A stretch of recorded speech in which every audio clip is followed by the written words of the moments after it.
రావులపాలెం పరిసర ప్రాంతాల్లో చిరుతపులి జాడలు కనిపించలేదని అంబేద్కర్ కోనసీమ జిల్లా అటవీ శాఖ అధికారి ఎంవి ప్రసాదరావు తెలిపారు. అంబేద్కర్ కోనసీమ జిల్లా రావులపాలెం గౌతమి గోదావరి లంకల్లో చిరుతపులిని చూశామని మత్స్యకారులు చెప్పడంతో సోమవారం 6 బృందాలుగా అటవీ శాఖ అధికారులు సెర్చ్ ఆపరేషన్ చేపట్టారు. డ్రోన్ల ద్వారా లంక భూములను పరిశీలించారు. అలాగే చిరుతపులిని చూశామని చెప్పిన మత్స్యకారులు గంగరాజు, వెంకటేశ్వరరావులతో కలిసి పడవలపై లంకల్లోకి వెళ్లి చిరుతపులి పాదముద్రల కోసం అన్వేషించారు. అయితే ఎలాంటి ఆధారాలు లభించలేదు. ఈ సందర్భంగా డిఎఫ్ఓ ప్రసాదరావు మాట్లాడుతూ రావులపాలెం పరిసరాల్లో చిరుతపులికి సంబంధించి ఎలాంటి ఆనవాళ్లు లభించలేదన్నారు. దీంతో తాత్కాలికంగా గాలింపు చర్యలు నిలిపివేశామన్నారు. ప్రజలు ఆందోళన చెందాల్సిన అవసరం లేదని, అయితే గోదావరి లంకల్లోకి వెళ్లే రైతులు, ప్రజలు అప్రమత్తంగా ఉండాలని సూచించారు. చిరుతపులికి సంబంధించి సోషల్ మీడియాలో ఫేక్ వీడియోలు పోస్ట్ చేస్తున్నారని, అటువంటి వారిపై చట్టపరమైన చర్యలు తీసుకుంటామని హెచ్చరించారు. అందరికీ నమస్కారం అండి. గత 25 రోజులుగా మన తూర్పుగోదావరి జిల్లా రాజమండ్రి మరియు మన కోనసీమ జిల్లాలో సిబ్బంది చిరుతపులి కోసం గాలిస్తూ ఉన్నాము. నిన్న రాత్రి అంటే మొన్న ఉదయం చూశానని చెప్పి చిరుతపులిని మన లంకలో, రావులపాలెం సమీపం లంకలో చూశానని చెప్పి ఒక నారాయణ లంకకు చెందిన వెంకటేశ్వరరావు అనే ఫిషర్మెన్ చెప్పాడు. అది ఆ సమాచారం మనకి నిన్న వచ్చింది, నిన్న ఉదయం 10 గంటలకి. సో ఇమీడియట్గా మా సిబ్బంది అందరూ కూడా నిన్న గాలించడం జరిగింది. కానీ నిన్న కొద్దిగా వర్షం పడిన కారణం చేత తర్వాత మాకు ఆ సమయంలో సాయంకాలం అయిపోయింది. అప్పటికే బోట్ లభించిన కారణం చేత నిన్న పూర్తి స్థాయిలో మేము దాని యొక్క జాడల గురించి మేము వెతకలేకపోయాము. సో ఈ రోజున ఉదయం మరలా 6 టీములుగా మొత్తం మా సిబ్బంది అందరూ కూడా వచ్చి ఆ ఫిషర్మెన్ ఎవరైతే ఆ పులిని చూసానన్నారో, ఆ చిరుతపులిని చూసానన్నారో ఆయన రప్పించి ఆయన బోటు మీద మేము ఆ లంక ప్రాంతాలన్నింటినీ కూడా సెర్చ్ చేయడం జరిగింది.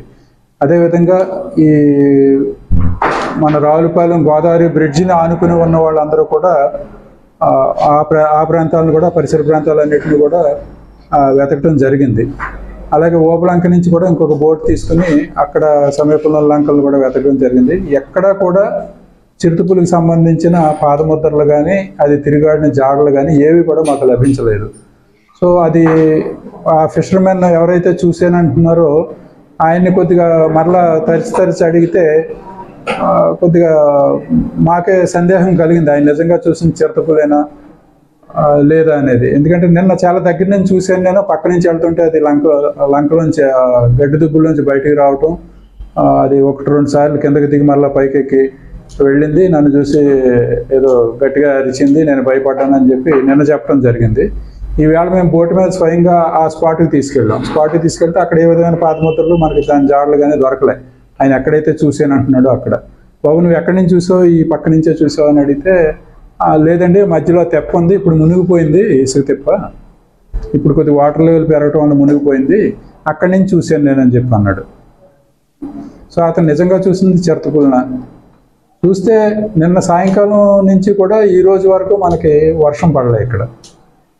అదేవిధంగా నిన్న సాయంకాలం బ్రిడ్జ్ కింద నుంచి పైకి వెళ్తుండగా చూసామని చెప్పి కొంతమంది చెప్పడం జరిగింది. అక్కడ భాస్కర్ రెడ్డి గారు అని చెప్పి అక్కడ గుడిలో పూజలు అవి చేస్తుంటారు, ఆయన కూడా నేను చూశాను సార్ అని. సరే ఏ రూట్లో వెళ్ళిందని చెప్పి ఆయన చెప్పిన రూట్ ఏమిటో అంతా కూడా చాలా క్షుణ్ణంగా తనిఖీ చేయడం జరిగింది.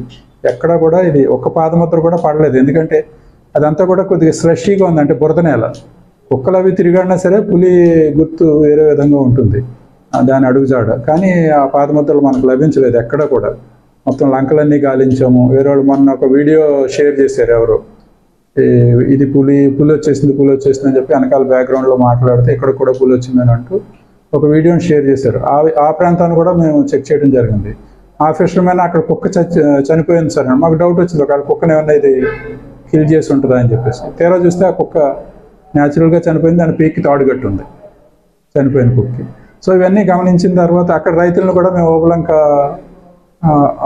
గోదావరిని ఆనుకున్న పొలాలన్నీ ఉన్నాయి, ఇటుక బట్టీలు పొలాలు, అవన్నీ కూడా అక్కడ దగ్గర 50-60 మంది పనిచేస్తున్నారు ఇటుక బట్టీల్లో. వాళ్ళని విచారించాం, అక్కడ రైతులను విచారించాం. ఆ పొలాల మధ్యలో అన్నింటిలో కూడా పశువుల కొట్టాలు ఉన్నాయి, పాకలు. వాటిలో చిన్న ఆవుదోళ్ళు, గేదెలు ఇవన్నీ ఉన్నాయి. వాటి మీద కూడా ఎక్కడ దాడి చేసిన దాఖలాలు లేవు. సో ఏ విధంగానూ కూడా ఇక్కడ చిరుతపులి వచ్చిందనే జాడలు అయితే మాకు లభించలేదండి. సో ఇప్పుడు వరకు అయితే మేము తెలియజేసేది. కాకపోతే జనాల్లో కొద్దిగా స్థానికుల్లో కొద్దిగా భయాందోళనలు ఉండటం సహజం కాబట్టి అందరికీ చెప్పేది ఏంటంటే కొద్దిగా అప్రమత్తంగా ఉండండి. భయాందోళన చెందవలసిన అవసరం అయితే లేదు. ఎక్కడ కూడా మనకు జాడలు లభించలేదు. అక్కడ నక్షత్ర స్కూల్ వెనకాల కూడా ఏవో అడుగుజాడలు కనిపించాలంటే మరలా వెళ్ళారు. అవి కూడా కుక్క యొక్క అడుగుజాడలే. ఎందుకంటే అడుగుజాడలు చిన్నగా ఉంటాయి, కుక్కలు చిన్నగా ఉంటాయి. పులిదైతే ఒక సైజు ఒక 8 సెంటీమీటర్లు పైబడి ఉంది ఈ పులిది. అక్కడ మనకి దివాన్ చెరువు దగ్గర లభించిన పాదముద్రను చూస్తే 8 సెంటీమీటర్లు పైబడి ఉంది సైజు, అంటే స్క్వేర్ చూస్తే ఎటు చూసినా సరే. సో ఇవన్నీ చిన్న చిన్న పాదముద్రలు. ప్లస్ కుక్కలకి ఏంటంటే ముందు గోర్లు గుచ్చుకుంటాయి నేలలో, పులికి అలా గుచ్చుకో. పులికి ఓన్లీ మెత్తగా ఒక పాదముద్ర కనిపిస్తుంది, కానీ గోరు గుచ్చిన గుర్రు ఆనవాళ్ళు అయితే మాత్రం పులికి పడవండి, చిరుత పులికి కానీ పులికి కానీ. సో ఇదంతా కొద్దిగా ప్రజలు అప్రమత్తంగా ఉండండి. సాయంకాలం అయ్యేటప్పటికి ఆ లంకల్లో సమీపాల్లో ఉండే ప్రజలు అందరూ కూడా ఒంటరిగా తిరగొద్దు దయచేసి. ఏదైనా అత్యవసరమైన పని ఉంటే ఒకళ్ళిద్దరు కలిసి రండి.